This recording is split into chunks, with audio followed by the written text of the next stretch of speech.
विंध्यावली था। कौन थे? विंध्यावली, ठीक है ना। उन्हीं के पास में राजा बलि की बेटी खड़ी थी और बेटी का नाम क्या था? रत्नमाला। उस बेटी रत्नमाला ने कहा, पिताजी आपकी जगह मैं होती तो इसके गर्दन को तोड़ मरोड़ देती। भगवान ने कहा, आप गर्दन को तोड़ो और मरोड़ो, समय आएगा। क्या आएगा? समय। उस दिन अगले जन्म में तू पुतना बनेगी, ठीक है ना। और तेरी गर्दन ऐसी मरोड़ूंगा तो जीवन भर याद करेगी, ठीक है ना। पर अभी समय नहीं आया है। अब क्या करना चाहिए? फिर कथा आगे बढ़ी तो पत्नी विंध्यावली आई और पत्नी विंध्यावली ने कहा, किसने कहा? विंध्यावली ने, के पति देव इनको पहचानो, ये त्रिलोकी के नाथ हैं, ठीक है। भगवान केवल 2 हाथ और 1 माथे के भूखे हैं, 2 हस्तक 1 मस्तक, ठीक है ना। तो इन ठाकुर जी के सामने दोनों हाथ जोड़ लीजिए और अपना माथा इनके सामने नमा लीजिए और इन वामन भगवान को बोल दीजिए कि तीसरा चरण आप मेरे माथे के ऊपर रख दो। बोलो साहब। इसलिए तो लक्ष्मी को भागवती कहा गया है, भाग्यवती। क्या कहा गया? भागवती। तीसरा चरण आया, भगवान ने बलि के सिर के ऊपर जमाया, ठीक है। उसी समय भगवान ने ऐसा धक्का दिया तीसरे चरण में कि बलि को पाताल में पहुंचा दिया, ठीक है। अब देखो भगवान के मंगलमय आशीर्वाद से राजा इंद्र के देव सत्ता हाथ लगी है। कौन सी सत्ता? देव सत्ता। किनको? इंद्र को। और इंद्र पुनः, इंद्र के पास में पुनः राज्य, अधिकार, सत्ता और सत्ता की बांगडोर इनके हाथ लगी, ठीक है। देखो कथा के ऊपर ध्यान देना। फिर विचार आया चंपालाल जी साहब, इसको कहां पहुंचाया? पाताल में। किसको? बलि को, ठीक है। बलि ने कहा कि प्रभु आपने मेरे को पाताल में पहुंचा दिया, ठीक है ना। मेरी ऐसी इच्छा हो रही है कि एकाध इच्छा आप मेरी भी पूरी कर दो। भगवान ने कहा, आप दानी हैं, आप जो मांगो वो आपको मिलेगा। तो कहा कि प्रभु एक काम करो कि मैं पाताल में अकेला रहूंगा, आप पाताल लोक में जीवन पर्यंत चौकीदारी करने का काम करना। भगवान ने कहा कि तथास्तु। अब भगवान बलि के दरवाजे पे डंडा लेकर के खड़े हो गए। अब 1 दिन हो जाए, 2 दिन हो जाए, 3 दिन हो जाए, 6 महीने हो गए। लक्ष्मी ने कहा कि रोज तो हमारे पतिदेव बोल के जाते हैं कि आज मैं सुखेड़ा जाऊंगा, कल मैं जावरा जाऊंगा, परसों पिपलोदा जाऊंगा, ऐसा बोल के जाते हैं। पर इनको 6 महीने हो गए और बता के नहीं गए। तो देखो किसी समय में शर्म हुआ करती थी। बेटे का नाम मान लो राधेश्याम होता था। कैसा? बेटे का नाम राधेश्याम होता था।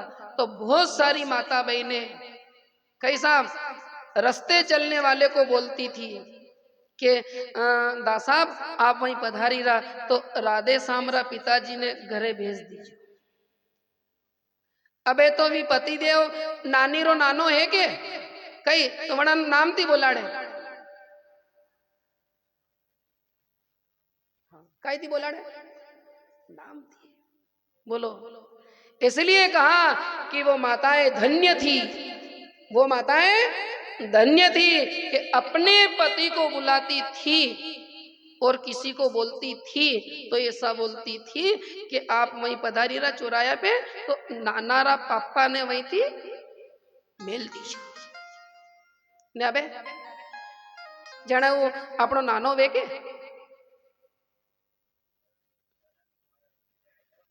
हाँ, क्योंकि अब शर्म नहीं आती। ये गलती कहां से हुई मालूम है आपको? अरे गलती कहां से हुई? टीवी के अंदर अपन ने देखा, अब टीवी में जितने दिखे वो असली है कि नकली है, ये बताओ मेरे को। अरे वो लोग असली है कि नकली है? नकली है ना, अपन असली है। अब नकली ने असली को बिगाड़ दिया, अब है शर्म की बात के लिए।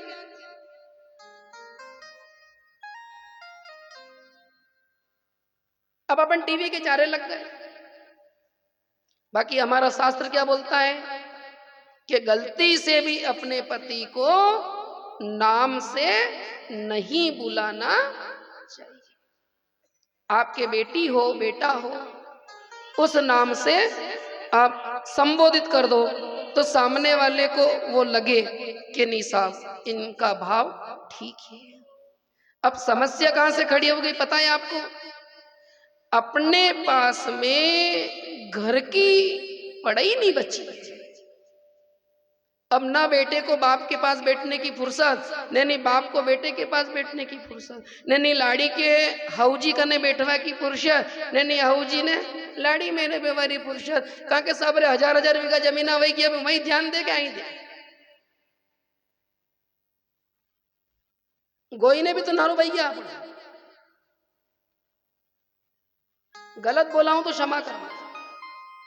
ना बेटे को बाप के पास बैठने की फुर्सत और न बाप को बेटे के पास बैठने की फुर्सत, न सास को बहू के पास बैठने की फुर्सत, नहीं बहू को सास के पास बैठने की फुर्सत। अब बताड़ो वो टापरो चुवे के नहीं चुवे?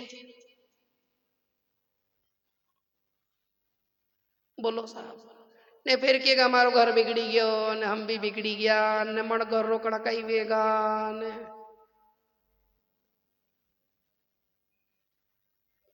गलत तो नहीं है?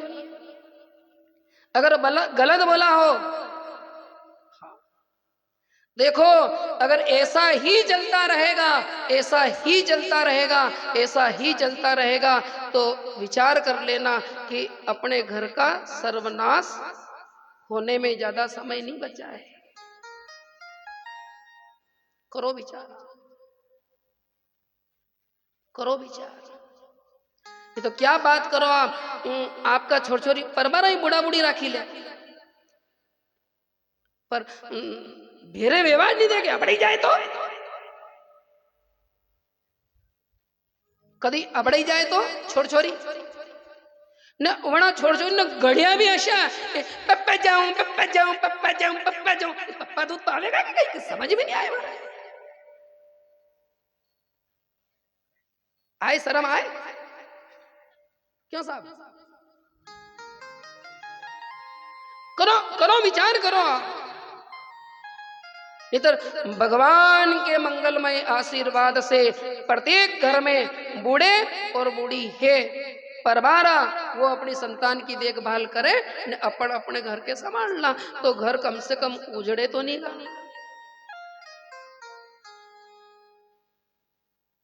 करो विचार करो आप जितना करो। तो अभी भी समय है कि डोरी खींच लो, अभी भी कोई ज्यादा फसारा नहीं हुआ हो, ज्यादा बिगाड़ा भी नहीं हुआ है, अभी तो केवल शुरुआत हुई है। और ध्यान कोई पड़ोसी थोड़ी देगा, मेरे घर का ध्यान मेरे को देना, आपके घर का ध्यान आपको देना, कोई और नहीं आएगा। हो साहब इन शब्दों को समेट के रखना। हाँ क्योंकि आज ऐसी पढ़ाई हो गई है कि धन के भूखे पर चमड़ी के कोई भूखे नहीं। काई के भूखे? धन की नड़ी खाल रहा कोई भूखा नहीं। करो विचार, देखो एक बार पुनः भीख मांगते हैं कि बड़े भाव से आप कथा में बैठे हो तो थोड़ा अपने मन के अंदर भी सुधार हो जाना चाहिए। मन के अंदर आज ऐसा सुधार हुआ कि भगवान ने बलि के पुण्य बल से और दान के बल से पाताल लोक में चौकीदार बन के बैठ गए। इधर लक्ष्मी ने अड़ोसी से पूछा, पड़ोसी से पूछा, यत्र तत्र पूछा कि हमारे सर्वस्व प्रीतम को देखा? सब ने हाथ ऊंचे कर दिए, नहीं देखा। नारद जी मिले। कौन मिले? नारद जी। नारद जी ने कहा कि साहब अपने दलान लादेन छांड कई को नहीं हितरा माता रखवार इन मुंह केरे केरे पति रो ध्यान रखो, लगाओ दौड़ न ढूंढ निकालो। लक्ष्मी ने कहा आज के बाद कभी कबड़ी नहीं बोलूं, आज के बाद केवल नारद का नहीं किसी भी पुरुष का अपमान नहीं करूंगा।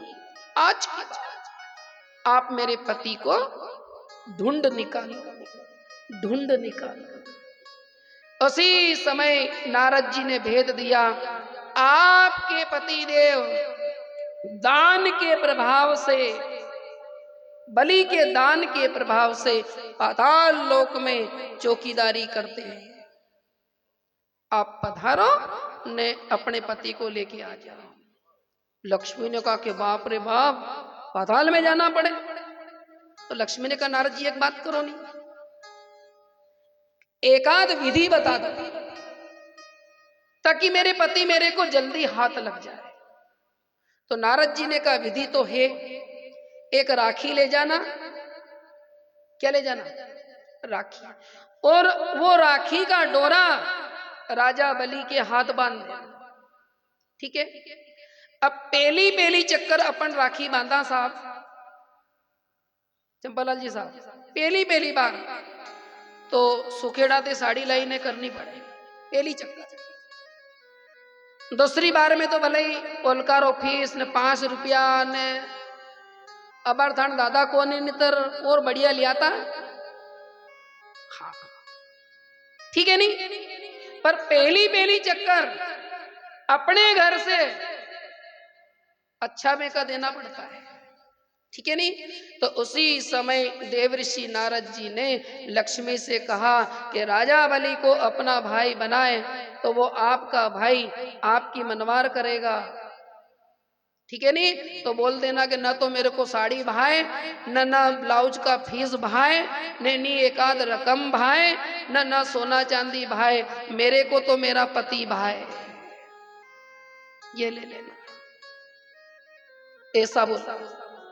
जब ऐसा छोटा सा भाव सीखने को मिला, उसी समय लक्ष्मी राजा बलि के दरबार में जावे और बलि के राखी बांधी और रक्षाबंधन के बदले में बलि से क्या मांगा?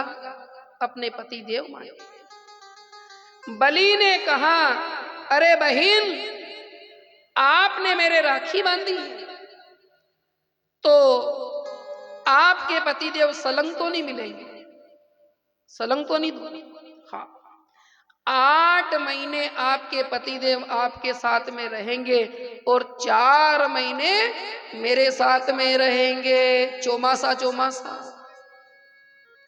सुखदेव मुनि सुनाते कि हे चक्रवर्ती सम्राट राजा परीक्षित, जब कथा आगे चली, कथा के अंदर ऐसा भाव आया कि उसी तत्क्षण जब छोटा सा भाव आया, अब मुझे क्या करना चाहिए? अपने पति को मांग करके लाई और दुनिया में अपना नाम कमाया। सुखदेव मुनि सुनाते कि हे चक्रवर्ती सम्राट राजा परीक्षित, एक सत्यव्रत नाम के राजा हुए जो कि कृतमाला नाम की नदी में स्नान करने गए, हाथ में जल लिया, भगवान सूर्य को दे दे, पर इस जल के अंदर मुझे देखना चाहिए कोई कचरा तो नहीं। देखने गए, एक सूक्ष्म से सूक्ष्म मछली का बच्चा था। सत्यव्रत नाम के राजऋषि ने सोचा अगर ये मछली वाला जल अगर सरोवर के अंदर डाला जाए तो बड़े बड़े मगरमच्छ इसको निगल जाएंगे। मैं सत्यव्रत मछली सहित जल को अपने राज घराने में लेके जाऊंगा। जल सहित मछली को रखा, आवाज आई कि राजन ये मकान मेरे छोटा पड़े।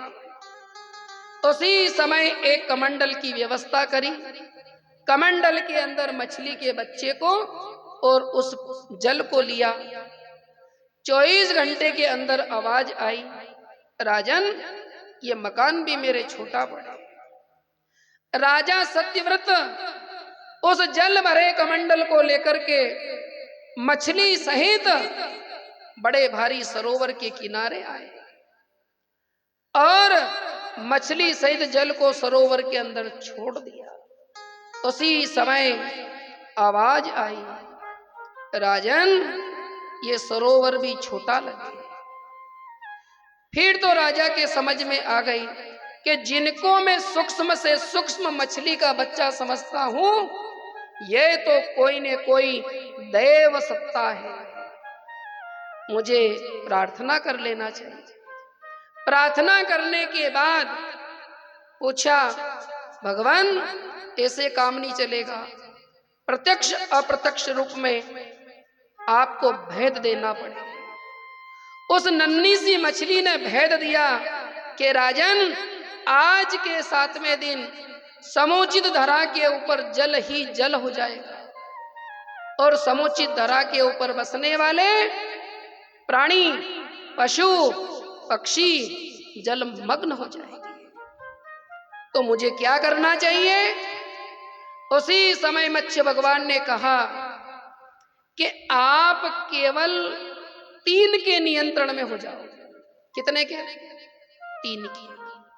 ठीक है, तो समुचित धरा के ऊपर बसने वाले समुचित प्राणी बच जाएंगे। अब वो 3 कौन है? नमो ब्रह्मण्य देवाय, नमो ब्रह्मण्य, ब्रह्मण्य मने ब्राह्मण, देवाय, देवाय मने देवता। कितने हो गए? 2। नमो ब्रह्मण्य देवाय गौ ब्राह्मण हिताय च, तीसरे में गौ माता। आप इन 3 के नियंत्रण में हो जाओ, ब्राह्मण, देवता और गाय। 3 के नियंत्रण में हो जाओगे राजन, तो समुचित धरा के ऊपर बसने वाले प्राणियों की रक्षा हो जाएगी। आज के 7वें दिन मत्स्य अवतार होगा। 1 लाख योजन के बराबर मेरा शरीर रहेगा, सोने के सिंग रहेंगे। सोने के सिंग के एक नाव बांध देना, उस नाव के अंदर 7 ऋषि को बिठा देना, 4 प्रकार के बीज को रख लेना, स्वेदज, अंडज, पिंडज और जरायुज। आप उस नाव की रस्सी सोने के सिंग को बांध देना, मैं सभी को भवसागर से पार कर दूंगा। राजा 3 के नियंत्रण में हुए। 7वां दिन आया, इतनी बरसात हुई कि धरती जलमग्न हो गई महाराज। 7वें दिन मत्स्य भगवान का प्राकट्य हुआ। ऐसी छवि जो कभी बरड़ी न जाए, ऐसी छवि को देखकर देवांगनाएं बड़ी प्रसन्न हुई। अप्सरा नाचने लगी, दुंदुभी नाम के बैंड बाजे बजे और आकाश मार्ग से मत्स्य भगवान के ऊपर ढेर सारे पुष्प की वृष्टि हुई। बोलिए मत्स्य भगवान की। इन मत्स्य भगवान ने न केवल ऋषियों को, न केवल बीज को, आप हम सभी की रक्षा करें। रक्षा करने के बाद ब्रह्मा जी को नींद आ गई थी। हयग्रीव नाम का राक्षस पैदा हुआ था। हयग्रीव नाम के राक्षस ने 4 वेद, 6 उपनिषद और 18 पुराण की चोरी करी। इन मत्स्य भगवान ने हयग्रीव नाम के राक्षस को समाप्त किया, फिर ब्रह्मा जी को जगाया। 4 वेद, 6 उपनिषद, 18 पुराण ब्रह्मा जी के सुप्रत किए और कहा कि अगर ऐसे नींद निकालने का काम करोगे तो इन वेदों का क्या होगा। कथा कहां पहुंच गई है? 9वें स्कंद में पहुंच गई है। 9वें स्कंद के अंदर नभग नाम के राजा हुए, नभग से नाभाग हुए, नाभाग नाम के राजा गुरुकुल में शिक्षा प्राप्त करने गए थे। गुरुकुल से शिक्षा प्राप्त करके, ध्यान देना, घर पे आए। ठीक है, घर आए तो अपने सगे भाइयों से कहा, भैया मेरे हिस्से का खेत, मेरे हिस्से का मकान, मेरे हिस्से का धन। सगे भाइयों ने कहा कि आपके हिस्से में केवल पिताजी है। अच्छी बात है, बुरी बात? बात तो बढ़िया है, पर क्या धन के ऊपर अधिकार नहीं है? भाइयों के मन में क्या है? पाप है। न तो खेत में हिस्सा दिया, न धन में हिस्सा दिया, न सोने चांदी में हिस्सा दिया, न बाग बगीचों में हिस्सा दिया। आपके पल्ले आपके पिताजी। पिताजी बड़े भागवान थे, गुणी थे। पिता ने कहा, बेटा तेरे पास तो ऐसा धन है, उस धन का नाम है विद्याधन। क्या नाम है? विद्याधन। ठीक है, तो आपके पास विद्याधन है, आप जंगल में पधारो। जंगल के अंदर अंगीरा गोत्री मुनि एक यज्ञ करा रहे हैं, उनको पुरुष सूक्त के पाठ सुना देना। गुरुदेव बड़े प्रसन्न हो जाएंगे और यज्ञ का बचा हुआ सामान आपको दे देंगे। अपने पिता की आज्ञा का पालन किया नाभाग ने, और नाभाग अंगीरा गोत्री मुनि के यज्ञ में पधारे। गुरुदेव को पुरुष सूक्त का पाठ सुनाया। गुरुदेव बड़े प्रसन्न हुए और यज्ञ का बचा हुआ सामान गठड़िया बांध के नाभाग को थमा दिया। इधर वो गठरिया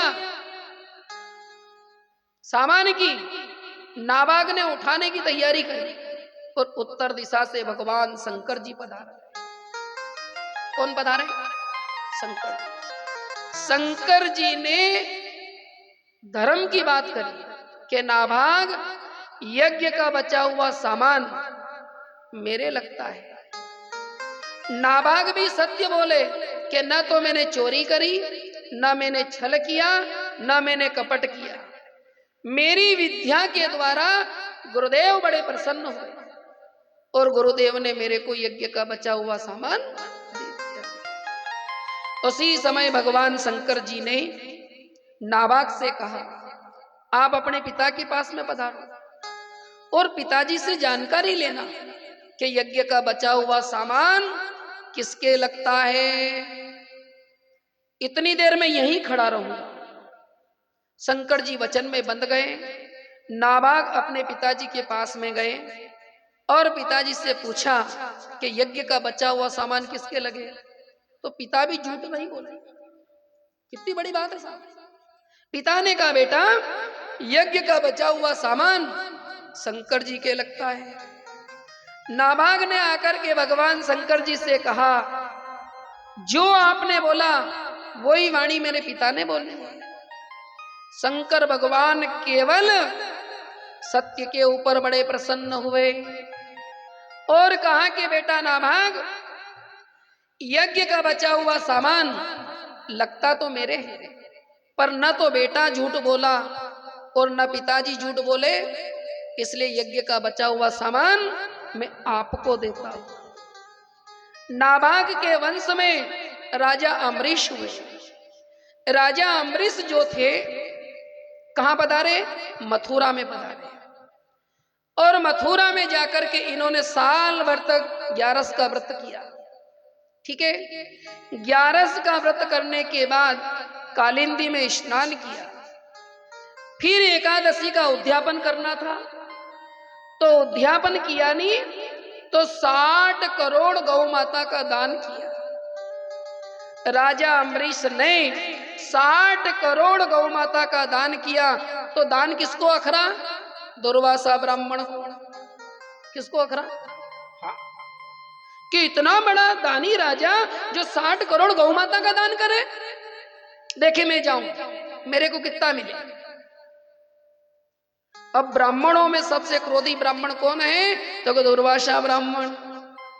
दुर्वासा ब्राह्मण राजा अम्बरीश के पास में पधारे और अम्बरीश से कहा कि राजन, मेरे को ऐसी मालूम पड़ी कि आपने 11 के उद्यापन में 60 करोड़ गौ माता का दान किया, तो मेरी ऐसी इच्छा हो रही कि आप ब्राह्मण भोजन करा दोगे। ब्राह्मण भोजन करा दोगे क्या? राजा अम्बरीश ने कहा कि आसन लगा दूं, आप विराजो, जैसा भोजन लगे अभी तैयार करा दूं। दुर्वासा ब्राह्मण भोजन करने तो आए थे, पर भाव कौन सा था? छल का, कपट का, ये भाव था। इन्होंने कहा मैं 10,000 चेले चपाटी को लेकर के गंगा में स्नान करने जाता हूं, इतने आप भोजन तैयार करवा दें। आप गंगा में स्नान करने पधारे 10,000 शिष्यों को लेकर के। इधर 12 बजे तो बारस लग जावे। क्या लग जावे? बारस। 12 न बजे उसके पहले मुंह झूठा करना पड़ता है, ठीक है ना? तो राजा अम्बरीश ने गुरुदेव से पूछा, गुरुदेव 12 बजने में एक पलक झपकाएं इतना समय बचा है और गुरुदेव नहीं पधारे, क्या करना चाहिए? इनने का एक काम करो, मंदिर पधारो और मंदिर से चरणामत लेके आओ, ने वो चरणामत पी लो ताकि आपको 11 का फल मिल जाएगा, ठीक है नहीं? अब इधर तो इनने चरणामत प्रिया ने, उधर से दुर्वासा ब्राह्मण आ गए। दुर्वासा ब्राह्मण को लगा कि इनने भोजन कर लिया, न भोजन करने के बाद जल पिया, ठीक है? उखाड़ी जटा धरती के ऊपर थोपी, कृत्या नाम की राक्षसनी पैदा करी और दुर्वासा ब्राह्मण ने कृत्या नाम की राक्षसनी से कहा कि इस दुर्वासा ब्राह्मण को जला करके राख कर दो। जला दो राजा अम्बरीश को। हाँ, अब देखो पैदा किसने करी? दुर्वासा ब्राह्मण, ठीक है? राजा अम्बरीश के पास में 11 का पुण्य बल था तो था, पर 60 करोड़ गौ माता का पुण्य बल था, ठीक है? इसलिए वो कृत्या नाम की राक्षसनी राजा अम्बरीश को जलाने तो नहीं गई, न दुर्वासा के पीछे लग गई। दुर्वासा के मन में विचार आया, मैं समाज का ब्राह्मण कैलाश भवन जाऊं, बाबा जी से बोलूंगा, वो कैसे भी करके ने कृत्या को समाप्त कर दे। भगवान शंकर जी ने कहा कि दुर्वासा ब्राह्मण कैलाश भवन की तरफ नहीं आने का। बोले क्यों? कि मेरा कैलाश भवन जल के राख हो जाएगा। दुर्वासा ब्राह्मण ब्रह्मपुरी में बता रहे। ब्रह्मा जी ने कहा दुर्वासा ऋषि आप इधर मत आना। बोले क्यों? मेरी ब्रह्मपुरी जल के राख हो जाएगी। इनने कहा कि एक देवता और बचे जिनका नाम विष्णु जी, वो बड़े दयालु हैं, क्षीर सागर में रहते हैं, लक्ष्मी सहित 1000 फड़िकाओं की उनके ऊपर छत्र छाया है, ने मेरे को उनके पास में पहुंच जाना चाहिए। कितना समय हो गया? 1 बरस। उधर राजा अम्बरीश एक चरण के ऊपर खड़े कि जब तक मेरे गुरुदेव नहीं आएंगे तब तक मैं जल भी ग्रहण नहीं करूंगा। राजा ने भी प्रतिज्ञा नहीं छोड़ी, क्योंकि शास्त्र ऐसा कहता है कि या तो ब्राह्मणों को निमंत्रण नहीं देना, ने गलती से दे दिया तो सबसे पहले इनको भोजन कराना चाहिए, और भोजन कराने के बाद टीका निकालना चाहिए, और टीका निकालने के बाद दक्षिणा देना चाहिए। ये क्या है? विधि। क्या है? विधि। सोचो आप। तो ऐसा का ऐसा भाव जब सामने आया तो भगवान विष्णु ने कहा मैं भगत के कच्चे सूत में बंधा हुआ हूं, आपको मेरे भगत राजा अम्बरीश के पास में जाना पड़ेगा। जिस प्रकार से पानी से बाहर मछली को करो और वो मछली छटपटाए कि नहीं छटपटाए, उस प्रकार से दुर्वासा ब्राह्मण छटपटाता हुआ राजा अम्बरीश के सामने चला गया। राजा अम्बरीश ने भगवान द्वारिकानाथ से प्रार्थना करी, साल भर के भीतर, कान चालू कर लेना, साल भर के भीतर मेरे ब्राह्मण को जितना कष्ट आया हे द्वारिका नाथ, वो सारा का सारा कष्ट मेरे को दे देना, पर मेरे ब्राह्मण दुर्वासा को मुक्त कर देना। देखो यजमान कितने दयालु होते हैं, मेरा ब्राह्मण दुखी नहीं होना चाहिए। हाँ, सुनी कि नहीं सुनी भगवान उसी समय और दुर्वासा ब्राह्मण को मुक्त कर दिया। फिर अच्छा भोजन बनवाया, स्वादिष्ट व्यंजन आसन के ऊपर बिठाया, इनको भोजन कराया। अब भोजन कितनी बार कराया था बोलो? एक बार, ठीक है। पर राजा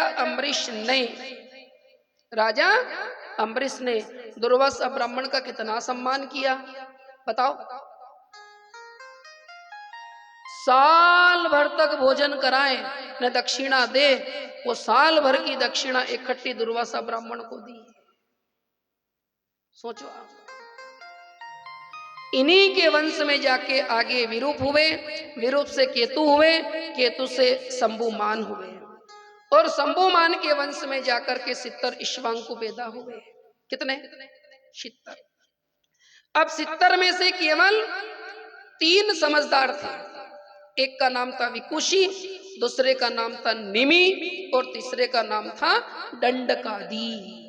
70 में समझदार कितने? 3, ठीक है ना।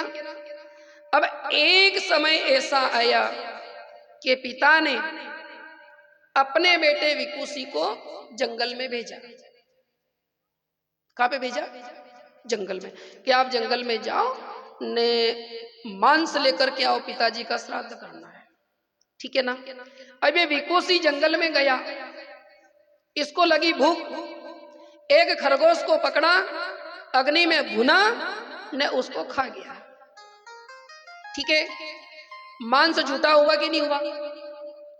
गुरु वशिष्ठ जी महाराज पधारे और उन्होंने कहा कि ये मांस अपवित्र है, न झूठा है, न झूठे मांस का श्राद्ध तर्पण होने वाला नहीं। पिता ने उसी समय अपने बेटे विकुशी को राज्य से बाहर कर दिया, इसलिए इसका नाम संसाद हुआ। संसाद से अनेना हुआ, अनेना से प्रथु हुआ, प्रथु से चंद्र हुआ, और चंद्र से युवनाश्व नाम के राजा हुए। क्या नाम हुआ? युवनाश्व। अब युवनाश्व राजा जो थे, क्या साहब, इनके संतान नहीं थी, संतान नहीं थी। तो ये जंगल में गए और ऋषि मुनियों के संपर्क में आए। ऋषि मुनियों ने कहा कि जंगल के अंदर एक यज्ञ कराना पड़ेगा। क्या कराना पड़ेगा? यज्ञ। और एक पाटले के ऊपर एक कपड़ा रखना पड़ेगा, गेहूं रखना पड़ेगा, ने पानी का घड़ा भर के रखना पड़ेगा, आम के पत्ते ने नारियल रखना पड़ेगा, ठीक है नहीं। स्थापना हुई, यज्ञ प्रारंभ हुआ। अब जो यजमान होते हैं उनकी एक जवाबदारी होती है कि यज्ञ की अग्नि खंडित नहीं होना चाहिए। कैसा रिवाज नहीं है कि नहीं है? तो इनको कहा, किनको? युवनाश्व राजा को, कि यज्ञ की जो अग्नि है ये खंडित नहीं होना। तो इन्होंने अग्नि को जिंदी रखा, पर एक समय ऐसा आया कि अर्धरात्रि के समय में युवनाश्व राजा को पानी की प्यास लगी। यत्र तत्र सर्वत्र पानी ढूंढा, पर कहीं से कहीं तक पानी हाथ नहीं लगा। युवनाश्व नाम के राजा यज्ञशाला में पधारे, नारियल को हटाया, आम के पत्ते को हटाया, और जल भरा कलश युवनाश्व राजा पी गए। वो घड़ा भरा था ना पानी का, राजा पी गए। सवेरे गुरुदेव आए, गुरुदेव ने कहा कि राजन, इस घड़े के अंदर जल भरा था, वो जल कहां गया? गुरुदेव, अर्धरात्रि के समय पानी की प्यास लगी, यत्र तत्र सर्वत्र पानी को ढूंढा, पर कहीं से कहीं तक पानी हाथ नहीं लगा, तो घड़े का पानी मैं पी गया। राजन, ये घड़े का पानी अभिमंत्रित था, और ये घड़े का पानी अगर आपकी रानी को पिला देते तो वो रानी गर्भवती हो जाती। अब वो घड़े का पानी रानी को पिलाने का था और पी कौन गए? राजा। ठीक है ना, पी गए राजा। आप सब समझदार हैं, कोई के सिर में पीड़ा होना शुरू हो जाए, है नहीं साहब? अब वो गोली भले 1 रुपए की डाली मुंह में गई पेट में, है ना, अंदर जाके खलबली मचा दे, सबको समझा यूं यूं कर 5 मिनट में मान लेना मेरी बात, समझाते कि नहीं समझाते? अंदर जाके और सर दर्द की पीड़ा समाप्त हो जाती है। ठीक है, तो गुरुदेव ने कहा गढ़े के अंदर, कलश के अंदर जो जल था वो अभिमंत्रित था, पिलाने का था आपकी रानी को, पर आपने पी लिया, इसलिए रानी के संतान नहीं होगी, अब आपके होगी। अब कोई स्त्री अगर गर्भ धारण करे, कैसा आखिरी तक भी अगर वो खेत पे जाए, सुकेड़ा जाए, कहीं गीत गार में जाए, कहीं परबाती में जाए, तो इनके तो आई रीत, तो कोई टोकेगा ही, ठीक है नहीं? अब भाभी ने दादा और इनने कहा कि पूरा गांव में मजाक उड़ेगा। कैसा? राजा योनास्व रजवाड़े के अंदर गए, आखिरी वाले कमरे में जाके बैठ गए कि साल भर तक कोई को अपना मुंह नहीं बताना, पता नहीं कैसे होगा। एक समय आया, राजा की हथेली में एक छाला हुआ। क्या हुआ? तुम्हारी गोरी सी हथेली में छाला पड़ गया, बोला शंभू जी, पड़ गया बोला शंभू जी, भांग कैसे घोटूंगा। हमारी गोरी सी हथेली में छाला पड़ गया हमारा शंभू जी, पड़ गया हमारा शंभू जी, भांग कैसे घोटूंगी। हमारे सुंदर सी काया में फोड़ा पड़ गया, बोला शंभू जी, पड़ गया बोला शंभू जी, भांग कैसे घोटूंगा। हमारी सुंदर सी काया में फोड़ा पड़ गया हमारा शंभू जी, पड़ गया हमारा शंभू जी, भांग कैसे घोटूंगी। हमारी सुंदर सी काया में फोड़ा पड़ गया, बोला शंभू जी, पड़ गया बोला शंभू जी, भांग कैसे घोटूंगा। हमारी सुंदर सी काया में फोड़ा पड़ गया हमारा शंभू जी, पड़ गया हमारा शंभू जी, भांग कैसे घोटूंगे। गुरुदेव भगवान भगवान की जय। हथेली में छाला हुआ सा, ठीक है, समय हो गया, छाला फूटा, एक राजकुमार का जन्म हुआ। मैं हृदय से क्षमा चाहूंगा कि अगर किसी बहू के संतान होती तो कम से कम उसके पास में रोते हुए बच्चे को बंद करने की क्षमता तो है नहीं, क्या नहीं है? अब इधर इनके हुआ, अब ये क्या पिलाए ने क्या खिलाए? है व्यवस्था? न तो पिलाने की है न ना। अब क्या करें? राजा को सूझनी पड़ी, बंद कैसे करूं, ये बहुत रोता है। इतनी किचकारी पाड़ के वो राजकुमार रोया कि उसके रुदन की आवाज राजा इंद्र के पास पहुंच गई। इंद्र के मन में छोटा वाला विचार आया कि ऐसी कौन स्त्री है जो अपने बच्चे को रुदन से रोकना नहीं जानती? कौन होना चाहिए? ने अगर मैं तलाश करूं, ने किसी बहू बेटी से पूछूं कि भाभी तो शर्म आएगी नहीं आए? आती है। इंद्र ने कहा कि एक काम करें, अपन ये योनास्व जो राजा है ओंकारेश्वर के रहने वाले हैं, तो अपन एक काम करें, पूरे ओंकार महाराज में घूम लें। जिस मकान में से आवाज आएगी उनको मैं बोल दूंगा कि साहब जिनके बालक ज्यादा रोवे उनका रुदन करने की विधि मेरे पास है। हाँ ठीक है। वह साहब इंद्र भगवान पधारे, देखा कि इस रजवाड़े में से आवाज आ रही है। अब दड़ दड़ तो कोई के घर में जाने का नहीं रहा, आवाज लगाई, दरवाजा खटखटाया, दरवाजा खटखटाया, ठीक है नहीं।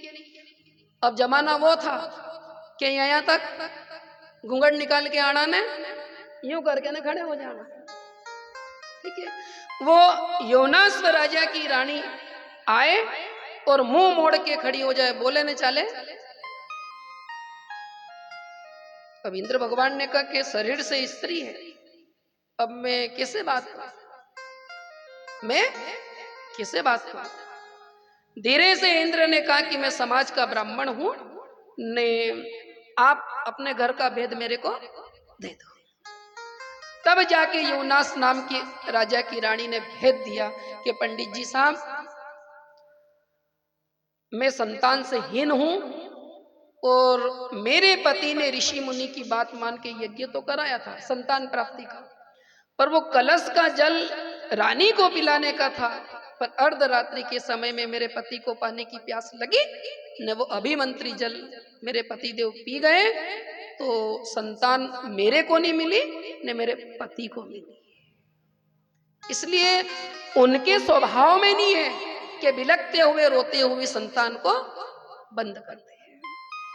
इनने कहा कि साहब मैं समाज का ब्राह्मण हूं, ने मेरे पास एक ऐसी विधि है कि उसका रुदन बंद हो जाएगा, पधारो साहब। पर देखो आप उस आखिरी वाले कमरे में मत आना, क्योंकि आप आओगे तो विधि काम नहीं करेगी। ठीक है साहब। इंद्र पंडित जी बन के पधारे थे, राजा के पास में गए, राजा से बोला गया कि साहब एक काम करो, आप तो मान ले लो। क्या ले लो? जो बालक रो रहा है इसकी मान ले लो। तो उस राजकुमार का मुंह स्वयं के मुंह में दे दिया, अंगूठा चूसने लगा, उसी समय दूध की धार छूटी और बालक ने रोना बंद कर दिया। ठीक है। राजा साहब ने कहा पंडित जी साहब एक काम करो, खाली हाथ तो कैसे भेजूं, टीका निकालना पड़े, दक्षिणा देना पड़े, तो एक छोटा सा काम और कर दो। बोले क्या? इस बालक का नामकरण संस्कार भी कर दो। तो पंडित जी ने कहा कि सीधी बात है, मान ली, रोना बंद हुआ, इसलिए इस बालक का नाम मानदाता राजा रख दो। ठीक है, मानदाता राजा रखा। सोचो शिव शिव शिव शिव शंकरा, हर हर हर महादेवरा। शिव शिव शिव शंकराय, हर हर हर हर महादेवाय। शिव शिव शिव शिव शंकरा, हर हर हर महादेवरा।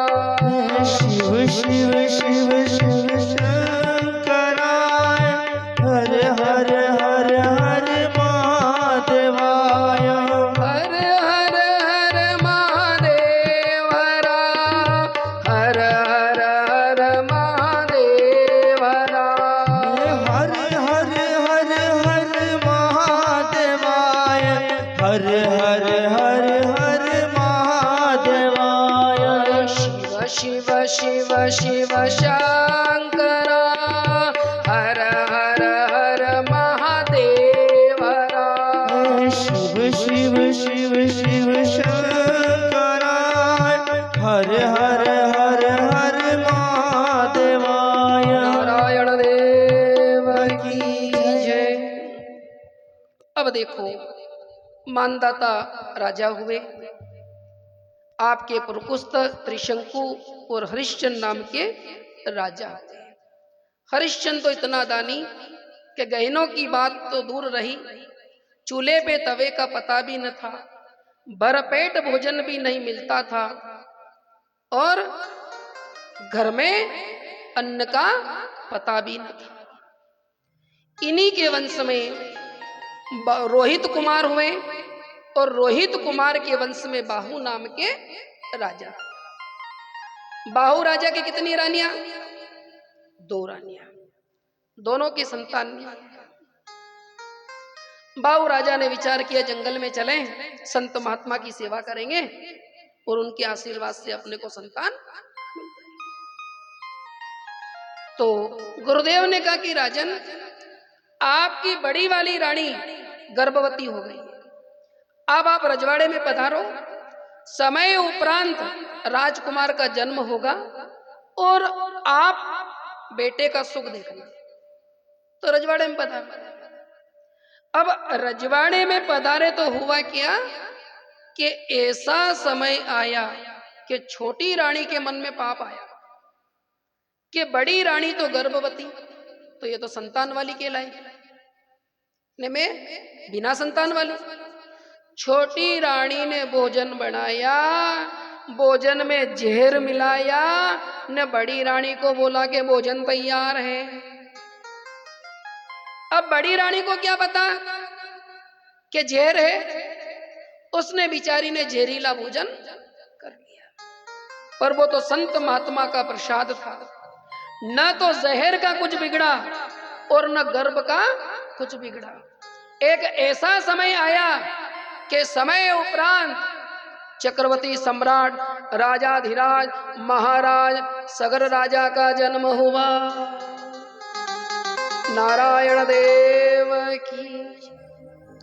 राजा सगर के 2 रानियां थी, एक का नाम सुमति, दूसरी का नाम कैशनी। 2 रानियां थी, ठीक है। अब एक से एक और दूसरी से 60,000 संतान का जन्म हुआ।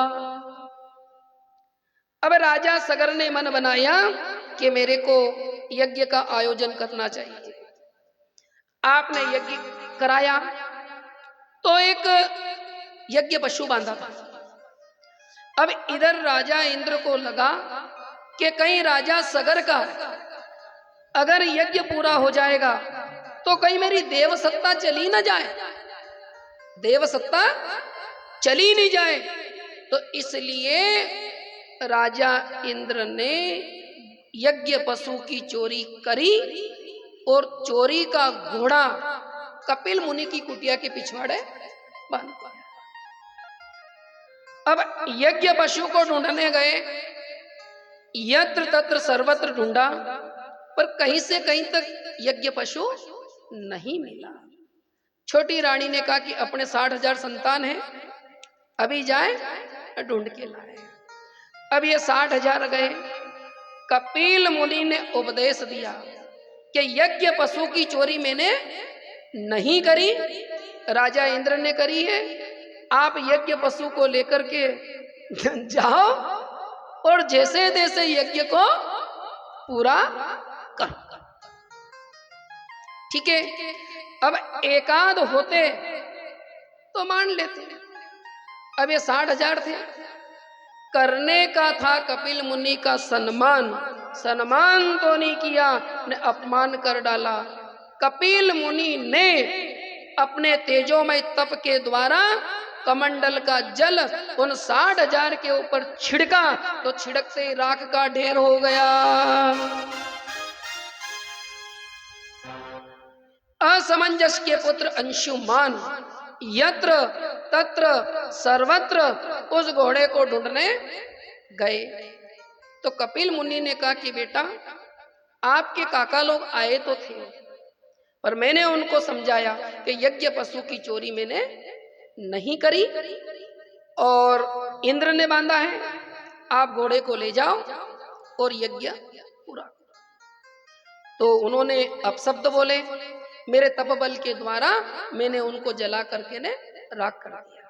पर बेटा, दोनों कान से सुन लेना कि यज्ञ पशु को ले जाना, यज्ञ पूरा करना, आरती करना, प्रसाद बांटना, पर किसी भी तनावपूर्ण स्थिति में गंगा जी को धरती पे लाना जरूरी है। नहीं तो ये 60,000 आपकी हालत खराब कर देंगे। हाँ, ये घर पे आए, जैसा कपिल मुनि ने बोला वैसा यज्ञ पूरा किया, आरती करी, प्रसाद बांटी। उसके बाद में इन्होंने तपस्या करी, गंगा नहीं आई। दूसरे जन्म में कलमास इन्होंने तपस्या करी, फिर गंगा नहीं आई। तीसरे जन्म में राजा भगीरथ ने तपस्या करी, गंगा जी आई। गंगा ने राजा भगीरथ को ज्ञान दिया कि मेरी धारा इतनी तेज है कि मैं चट्टान को चीर दूं, चट्टान को चीर दूं, बड़े बड़े पहाड़ को चीर दूं। इसलिए किसी भी तनावपूर्ण स्थिति में भगवान शंकर की तपस्या करना पड़े। शंकर जी की तपस्या करी, बाबा जी बड़े प्रसन्न हुए। गंगा को भी गुमान था, अहंकार था। बाबा जी ने जटा बिखेरी, गंगा आकाश गंगा बन के आई और जटा में दौड़ लगाई, और दौड़ लगाते लगाते लगाते लगाते लगाते लगाते लगाते लगाते लगाई दौड़, पर जटा का अंत और पार नहीं आया।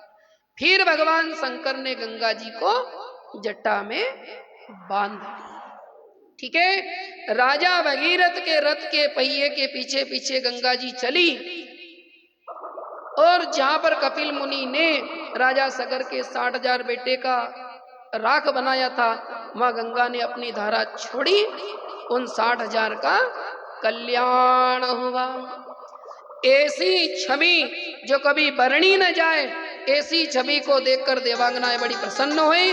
अप्सरा नाचने लगी, दुंदुभी नाम के बैंड बाजे बजे, और आकाश मार्ग से मां गंगा के ऊपर ढेर सारे पुष्प की वृष्टि हुई। मान नर्मदा तू हे कलयुग की गंगा, दर्शन से हो जाए मन मेरा चंगा। मान नर्मदा तू है कलयुग की गंगा, दर्शन से हो जाए मन मेरा चंगा। नर्मदा तो है कलयुग की गंगा, दर्शन से हो जाए मन मेरा चंगा। नर्मदा तू है कलयुग की गंगा, दर्शन से हो जाए मन मेरा चंगा।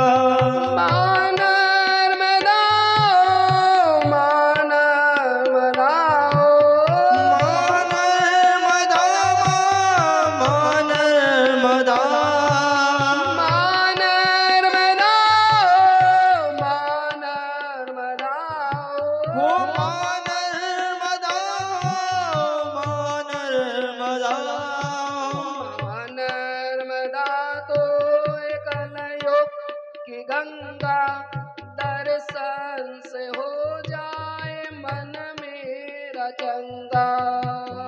नर्मदा तू है कलयुग की गंगा, दर्शन से हो जाए मन मेरा चंगा।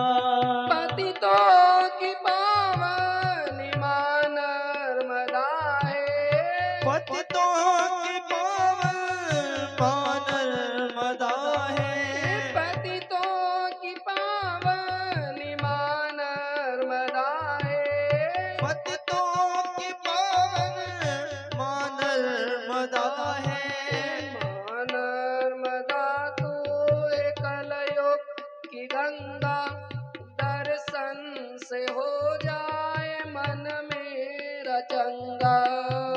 नर्मदे तू कलयुग की गंगा, दर्शन से हो जाए मन मेरा चंगा।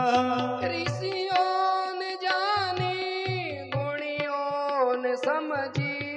ऋषियों न जाने गुणियों न समझे। ऋषियों ने जानी गुणियों ने समझी। ऋषियों न जाने गुणियों न समझे। भक्ति तो की पावनी मां नर्मदा है।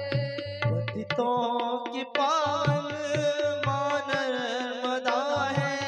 मां नर्मदा, मां नर्मदा, मां नर्मदा, मां नर्मदा। मां नर्मदा तो कलयुग की गंगा, दर्शन से हो जाए मन मेरा चंगा। मां नर्मदा तू है कलयुग की गंगा, दर्शन से हो जाए मन मेरा चंगा। गुरुदेव भगवान की जय हो। नारायण देव की की जय हो। गंगा जी के मंगलमय आशीर्वाद से 60,000 का कल्याण हुआ। और जैसे ही कल्याण हुआ महाराज, आगे ऐसी कथा आई कि इन्हीं के वंश में जाकर के एक ऐसे राजा हुए जिनका नाम बाहुक राजा था। ठीक है। अब बाहुक राजा ने एक रसोई बनाने वाले को बुलाया कि साहब आज हमारे घर गुरु वशिष्ठ जी महाराज पधारेंगे, ने गुरुदेव के लिए ऐसा भोजन बनाना कि आशीर्वाद मिल जाए। ठीक है। अब वो रसोई बनाने वाला आया कि साहब मेरे को भोजन बनाना जबरदस्त याद है। राजा ने कहा एक काम करो, सप्ते भर मेरे घर भोजन बनाओ, आपके हाथ का भोजन समझ में आ जाएगा तो हमेशा के लिए आपको रख लेंगे। इस रसोई बनाने वाले के अंदर आया पाप। ये भोजनशाला में गया, मेंटेनेशन को तोड़ा, पिछवाड़े कूदा, जंगल में गया, पशु पक्षियों को मारा, मांस लेकर के आया, न भोजन में मांस मिला दिया। सरपंच साहब कौन अपराधी है?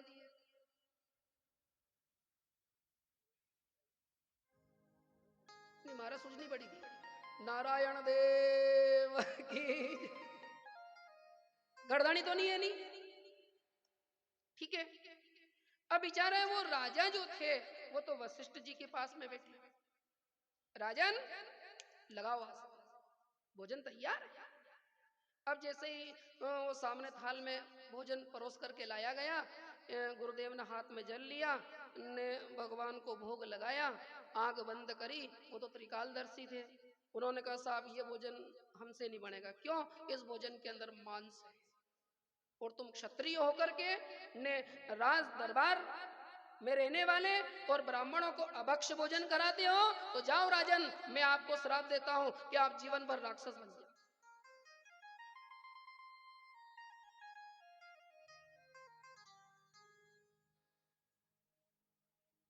इसलिए रसोईया कैसा होना चाहिए? काम करो और ऐसा होना हो के साथ। नारायण देव की आए शर्म है? कभी कई बार ऐसा हो जाता है, वो रसोई बनाने वाला जो व्यक्ति होता है वो तो बढ़िया में का होता है, पर वो साथ में दो चार को अच्छा जबरदस्ती पड़ी जाता होगा। नारायण देव की जय। समझने वाले समझ गए होंगे। नारायण देव की जय। ठीक है। अब अपराधी कौन है? रसोईया। पर श्राप किसको मिले? धनी। राजा ने हाथ में जल लिया कि मैं अपराधी नहीं हूं, मैं गुरुदेव को श्राप दूंगा।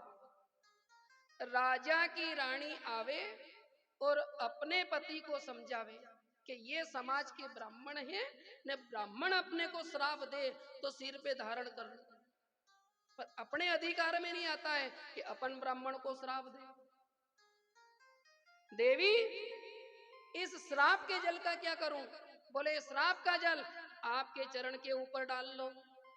राजा ने गुरुदेव को श्राप देने का जो जल था, रानी की बात रखी ने अपने चरण पे डाला तो चरण काले पड़ गए, इसलिए इनका नाम कलमाशपाद राजा। राजा ने श्राप का जल चरण पे डाला, तब जाके गुरु वशिष्ठ जी महाराज को पता चली कि धनी गलत नहीं है, रसोईया गलत है।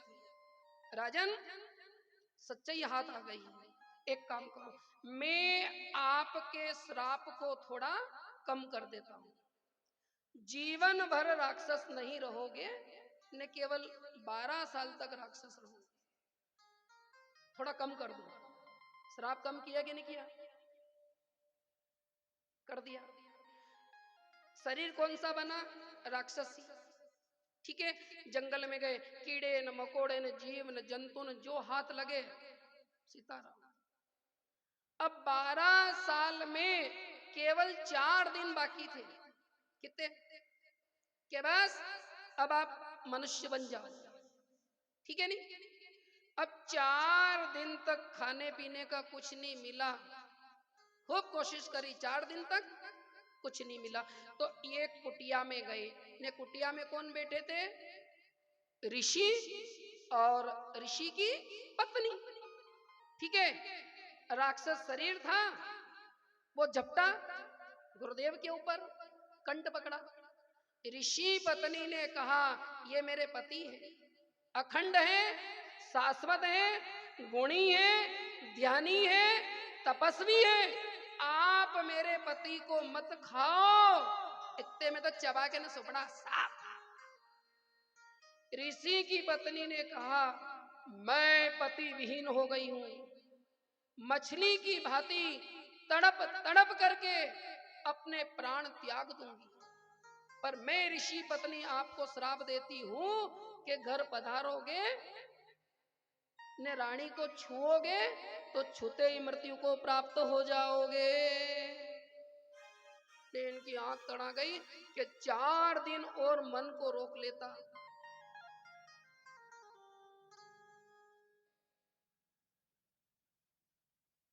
ठीक है, अब रानी ने सोचा कि मेरे पति देव पधारेंगे, एक थाली के अंदर जल का लोटा, नागरवेल का पान, पैसा, पतासी, कैसा श्रीफल और दीपक, आरती करो। राजा साहब ने कहा, जिनका नाम कलमाशपाद था, उन्होंने कहा कि देवी आप आरती भी करो तो 1000-5000 फीट दूर से करना। अब क्या हुआ? 4 दिन मनुष्य बनने में बाकी थे। कितने? 4 दिन। ठीक है ना? मैं ऋषि पत्नी को चबा के खा गया, तो ऋषि पत्नी ने मेरे को श्राप दे दिया कि रजवाड़े में पधारोगे, रानी को छुओगे तो छूते ही मृत्यु को प्राप्त हो जाओगे। आरती करो तो दूर से करो, दूर से आरती। ठीक है, सतयुग का जमाना था। रानी ने गर्भ धारण किया, कैसे? दृष्टिपात से। एक दिन राजा की नजर रानी के ऊपर पहुंची, रानी गर्भवती हो गई, नजर से गर्भवती हो गई। 7 साल हो गए पर राजकुमार का जन्म। कितने साल? 5 साल। अब पेना ऑपरेशन की व्यवस्था थी कौन? अबे कही कि आपने 24 घंटा खनिया भरे था करे के? डॉक्टर साहब कभी कहते कि 10 मिनट मन मान लो डिलीवरी वही जगह, नहीं आप फाड़ी नक्की करो है ना बराबर। कितनी बढ़ोतरी हो गई अक्कल की। अब उन्होंने बोला नहीं कि 10 मिनट शांति कर लो, कितने मिनट? भगवान चाहेगा आनंद हो जाएगा, पर ये वदीरा के पैसो प्यारो रे दुनिया में मोहन लागे न्यारो रे, के पैसो प्यारो रे दुनिया में मोहन लागे रे प्यारो, पैसो प्यारो रे दुनिया में मोहन लागे न्यारो रे, के पैसो प्यारो रे, के पैसो प्यारो रे दुनिया में लागे प्यारो रे, के पैसो प्यारो रे, अरे पैसो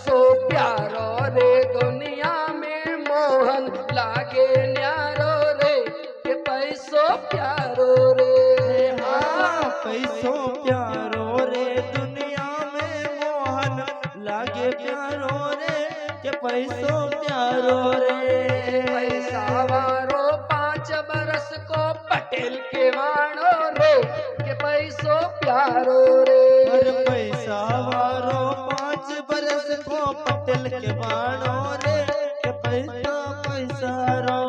पैसा वारो 5 बरस को पटेल के वाणो रे के पैसो प्यारो रे। पैसा वारो 5 बरस को पटेल के वाणो रे के पैसा वारो रे। बिना पैसा वारो 100 बरस को गेलियो के वाणो रे के पैसो प्यारो रे। बिना पैसा वारो 5 के वाणो पैसा वारो रे के पैसा माया रे। बिना पैसा वारो 100 बरस को गेलियो के वाणो रे के पैसो प्यारो रे।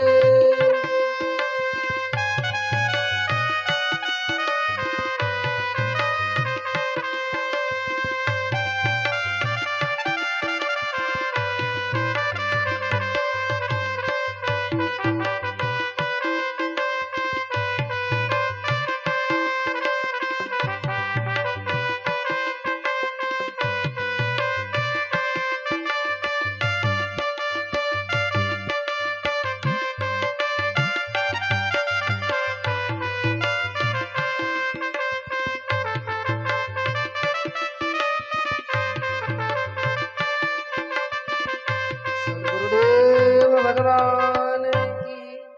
पैसो प्यारो रे दुनिया में मोहन न्यारो लागे रे के पैसो 5 बरस को पैसा वारो पटेल के वाणो रे ने 100 बरस को बिना पैसा वारो गेलियो। पैसा वाला के बेटा अगर बीमार हो जाए तो आखा गांव का साथा कुछ बन जाए न बना। पैसा वाला घर में कोई बीमार हो जाए तो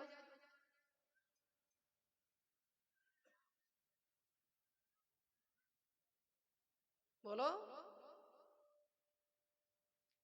पैसो प्यारो रे दुनिया में मोहन लागे न्यारो रे पैसो प्यारो रे। अब देखो कहाँ चल रहे थे अपन। ऑपरेशन की कोई व्यवस्था नहीं थी। 7 साल हो गए ने। देखो ध्यान देना हो क्योंकि रामकृष्ण दोनों को लाना है फटाक से। अब हाँ अब क्या करना है क्या देखो ध्यान देना। एक पत्थर लेकर के आए। क्या नाम था उस पत्थर का? अस्मक। अस्मक नाम के पत्थर के द्वारा रानी की कोक चिरी और कोक चिर करके बालक को बाहर निकाला। इसलिए उस राजकुमार का नाम मुलक हुआ। मुलक से खटवांग, खटवांग से रघु, रघु से अज और अज से राजा दशरथ। नारायण देव की। अब दशरथ जी के कौशल्या, केकैया और सुमित्रा 3 रानियां। ठीक है। अब 3 रानियां जो थी राजा जनक के वहां पर सीता, उर्मिला, मांडवी और सुतकीर्ति 4 बेटियां। ठीक है। अब दशरथ जी के जब रजवाड़े में कोई संतान नहीं थी तो गुरु वशिष्ठ जी महाराज ने वहां पे एक यज्ञ कराया था और उस यज्ञ के मंगलमय आशीर्वाद से राम, लक्ष्मण, भरत और शत्रुघ्न का जन्म हुआ था। गुरुदेव के मंगलमय आशीर्वाद से राम, लक्ष्मण, भरत, शत्रुघ्न को जनकपुरी ले जाया गया और वहां पे एक व्यवस्था हुई थी कि जो इस शिव धनुष को तोड़ देगा उनके साथ में जनक दुलारी सीता का ब्याह हुआ। देश देश के राजा, महाराजा, सुरसेन, योद्धा, अश्वपति, रावण सरी के आए पर उस धनुष को कोई हिला नहीं पाए। उसी समय गुरु वशिष्ठ जी ने कहा कि छोटे छोटे राजकुमार हैं, खेल तो बिगड़ गया, थोड़ा इनका भी हाथ लगवा लो। गुरुदेव की आज्ञा शिरोधार्य करी। प्रभु श्री राम ने भगवान सांब सदाशिव का ध्यान किया क्योंकि शिव धनुष था। आपकी आज्ञा का पालन हुआ और उसी समय गन्ने के भांति उस धनुष को तोड़ करके जगत में नाम कर दिया। इधर राम है, लक्ष्मण है, भरत है, शत्रुघ्न है, सीता है, उर्मिला है, मांडवी है, स्तुतिर्ति है। इन चारों को आमने सामने खड़ा किया गया।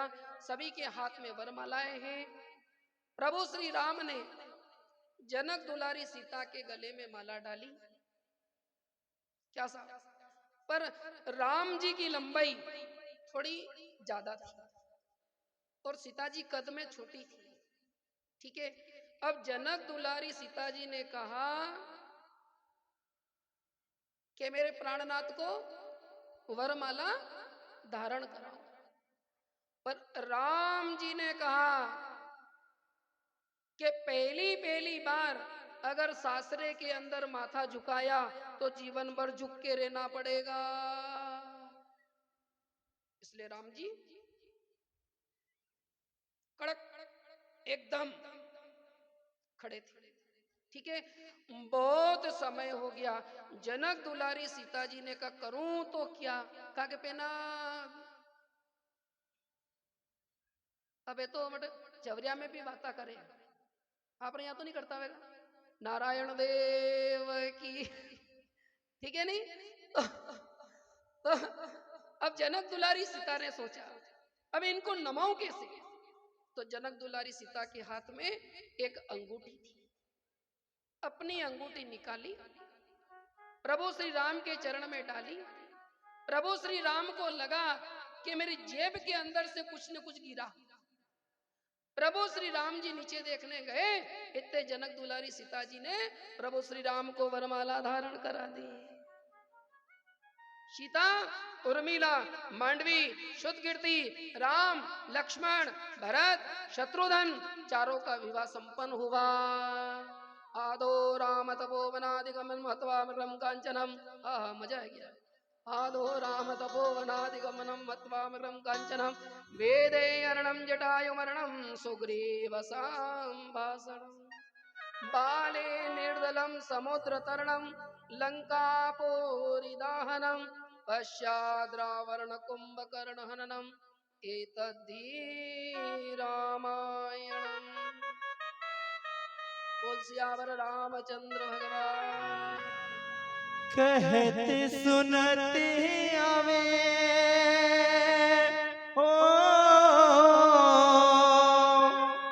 कहते सुनते आवे अखियों में पानी।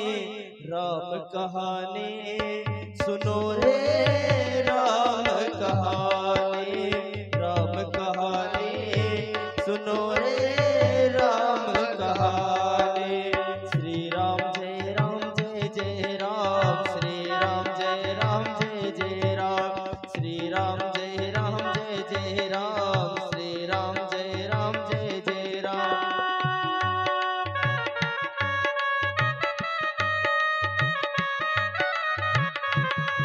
दशरथ के राज दुलारे, कौशल्या की आंख के तारे।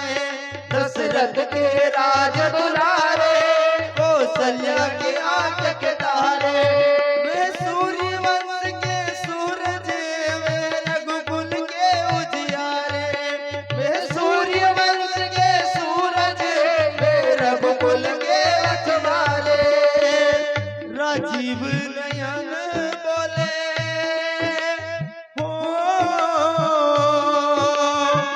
राजीव नयन बोले मधुबर बानी। राम कहानी सुनो रे, राम कहानी, राम कहानी सुनो रे, राम कहानी। श्री राम जय राम जय जय राम, श्री राम जय राम जय जय राम।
बलरामचंद्र भगवान भगवान की जय। इलावत खंड के बगीचे में शुद्युम्न नाम की स्त्री हुई। इन्हीं के वंश में नहुस, ययाति, पुरु और यदु हुए। यदु और वसनी नाम के दो वंश थे। इनकी राजधानी थी मथुरापुरी और वहां के राजा सम्राट जो थे वो कौन थे?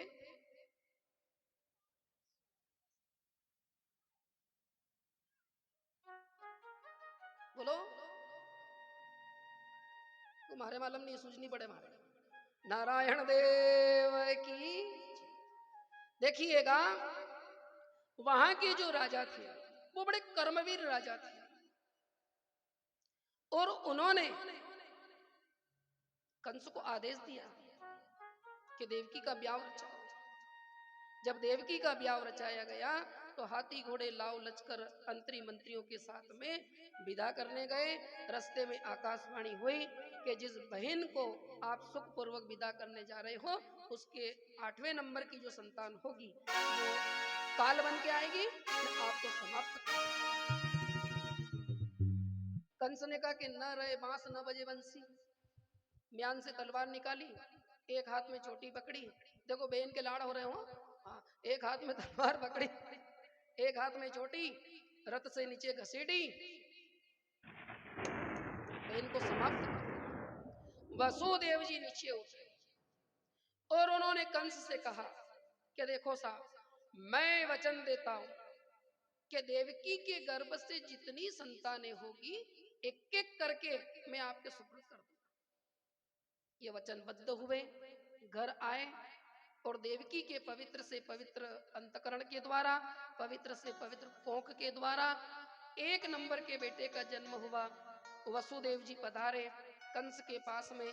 कंस ने कहा कि 100 ब्राह्मण एक भाड़े, इतना पाप लगेगा, मेरे को तो 8वें का डर है, ले पधारो। इतने में देवताओं के ऋषि नारद जी पधारे। उन्होंने कहा कि गिनती भले किधर से लगाओ, 1 2 3 4 5 6 7 और 8। 1 2 3 4 5 6 7 और 8। इधर से गिनो तो भी 8, इधर से गिनो तो भी 8, इधर से इधर 8, इधर से इधर 8। तो ये 8 पहले भी आ सकता है, 8 बीच में भी आ सकता है, 8 आखिरी में भी आ सकता है। उसी समय बेन और बनेवी को बुलाया गया।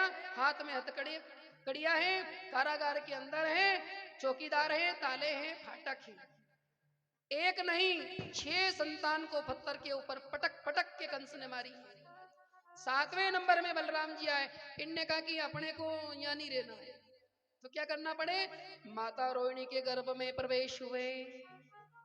अब माता रोहिणी के गर्भ में प्रवेश हुए, कंस आया, बहन 7वां बालक गर्भपात हो गया। कंस ने चौकीदार बढ़ाए, द्वारपाल बढ़ाए और पहरेदार बढ़ाए और कहा कि अब 8वें नंबर का जन्म होने वाला है। ठीक है, अर्धरात्रि का समय था। काल कोठरी के अंदर एक प्रकाश आया, जिस प्रकाश के अंदर कितना प्रकाश होना चाहिए? 1000 सूर्य के बराबर।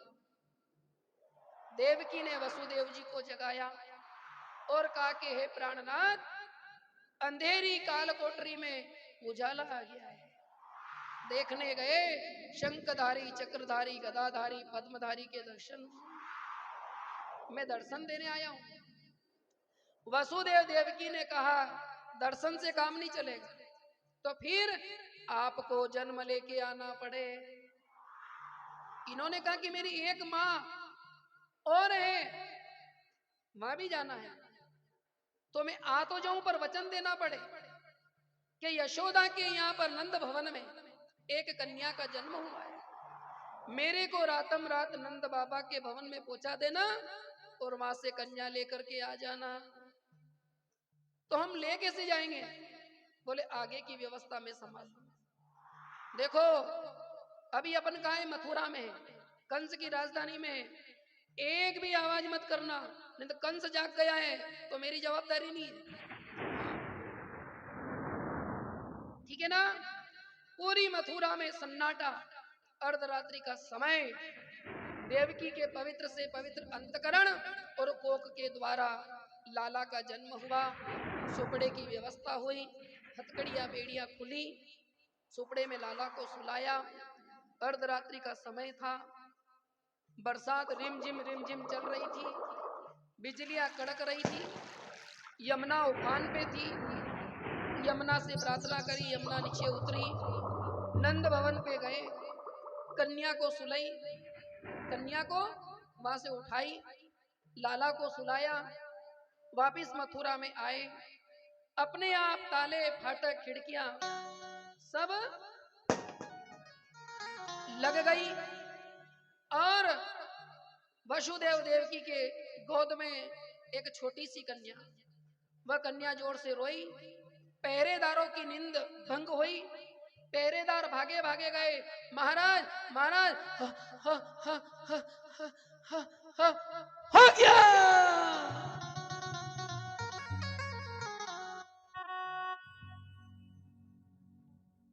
कंस पधारे। कंस ने कहा, बहन ये बालक मेरे को दे। बहन ने कहा कि ये तो कन्या है, कन्या कि भले बेटी हो न बेटा हो, मारूंगा तो। उस कन्या को छीनी, पत्थर के ऊपर पटकी, पर वो कन्या पत्थर के तो टच नहीं हुई, आकाश में उड़ गई। क्या हुई? अष्टभुजाधारी। उस 8 हाथ वाली कन्या ने कहा, मूर्खानंदन तू मुझे क्या मारे, जो तेरे को मारेगा उसका जन्म तो सुरक्षित स्थान पे हो चुका है।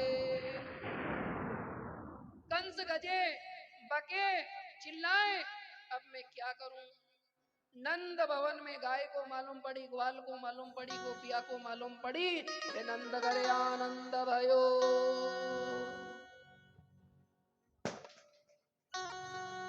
नंद घर आनंद भयो, जय हो नंद लाल के।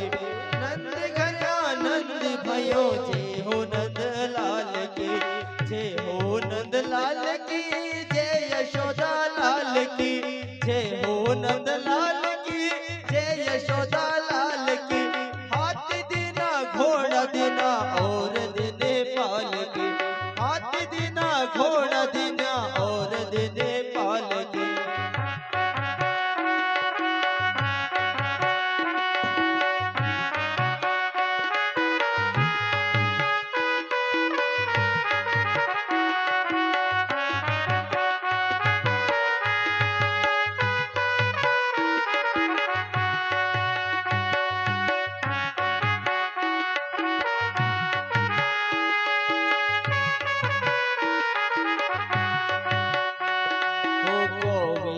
गोकुल आयो, गोविंद गोकुल आयो। आयो गोविंद गोकुल आयो, गोविंद गोकुल आयो। एक जमुना एक मथुरा नगरी, एक जमुना एक मथुरा नगरी। बीच बहती है गंगा गहरी, बीच बहती है गंगा गहरी। घर घर आनंद छायो छायो रे, गोविंद गोकुल आयो, गोविंद गोकुल आयो। आयो गोविंद गोकुल आयो, गोविंद गोकुल आयो।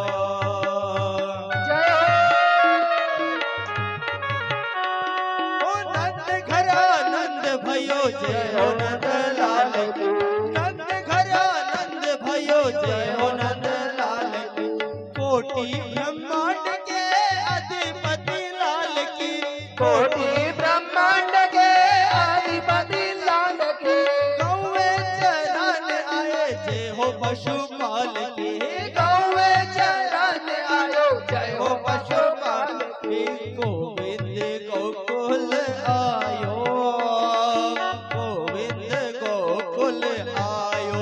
आयो गोविंद गोकुल आयो, गोविंद गोकुल आयो।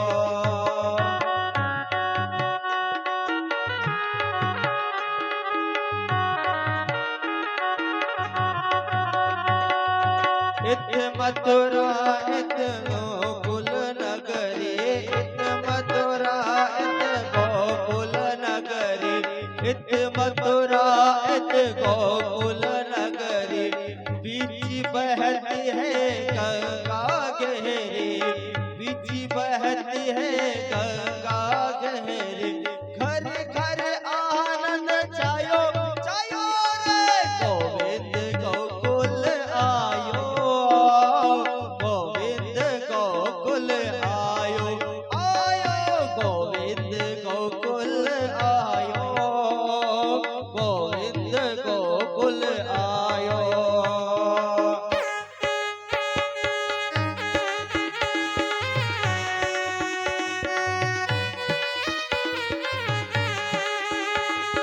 स्वागतम सुस्वागतम स्वागतम हे कृष्णा, स्वागतम सुस्वागतम स्वागतम हे कृष्णा, स्वागतम कृष्णा, सुस्वागतम कृष्णा, स्वागतम कृष्णा, सुस्वागतम कृष्णा।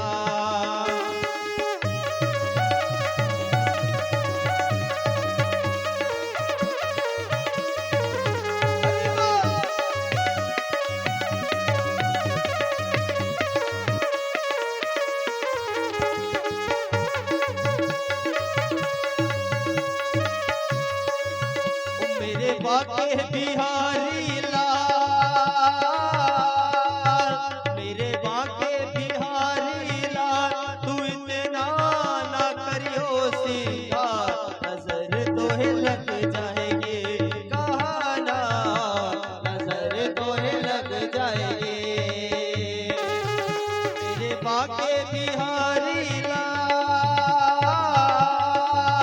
मेरे बाके बिहारी लाल, तू इतना ना करियो सिंगार, नजर तोहे लग जाएगी कहाना, नजर तोहे लग जाएगी।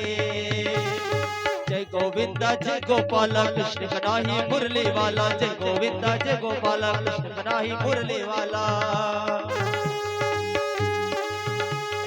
तेरी सूरतिया पे मन मोरा अटका, तेरी सूरतिया पे मन मोरा अटका, प्यारा लगे तेरा बेला फटका, प्यारा लगे तेरा बेला फटका, वो तेरी टेढ़ी मेढ़ी चाल, तेरी टेढ़ी मेढ़ी चाल, तू इतना ना करियो सिंगार, नजर तोहे लग जाएगी कहाना, नजर तोहे लग जाएगी।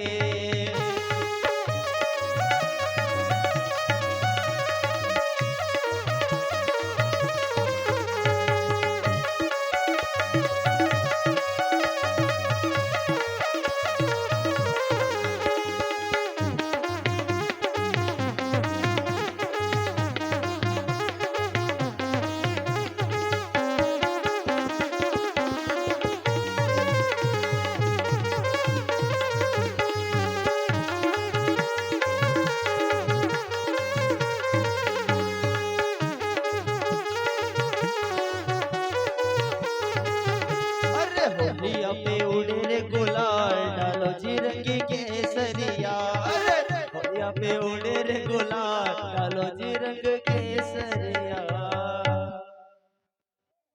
कन्हैया लाल की जय। हाँ साहब, सभी भक्तों से क्रमबद्ध निवेदन है कि आप बाल कृष्ण भगवान को भेंट दक्षिणा चढ़ा सकते हैं, आपका भाव होना चाहिए, ठीक है।